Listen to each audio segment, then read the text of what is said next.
Siyempre, magpapaganda muna tayo for today's video dahil tayo ay magluluto.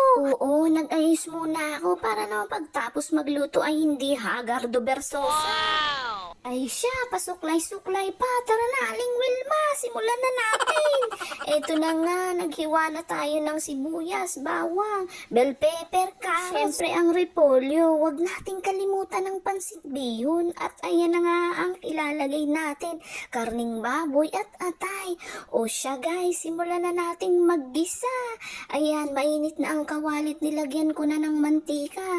Naggisa na ako ng bawang, inilagay ko na rin agad ang sibuyas para wag nang masunog agad. Sa mga magtatanong dyan, sinong may birthday ay wala ho. Naisipan lang ho naming magpansit. Ayan, inilagay ko na nga pala ang karning baboy. Gisa-gisa lang natin yan at hintayin nating mag-brown. Kapag nag-brown na ho yan, ay siya naman nating ilagay ang atay. O, lagi tayong may atay kasi yan na nagbibigay ng lasa sa ating mga inuulam at mga nilalahukan na pagkain. Masarap talaga nga naman ang merong atay, ewan ko ba.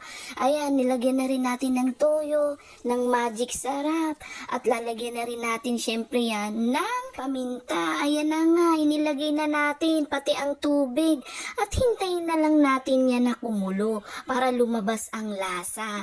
At pagkakulo naman siya naman nating ilagay ang bell pepper at carrots. Uy, yan guys, malapit na namang maluto. Yan nga pala ako magluto ng pansit guys. Ewan ko lang sa inyo ha. At isusunod ko na rin dyan ang repolyo. Yan, damihan natin ng repolyo. Dahil medyo marami-rami ang pansit natin. O yan, kalahating kilo. Ayan guys, sana may natutunan na naman kayo kay Aling Wilma.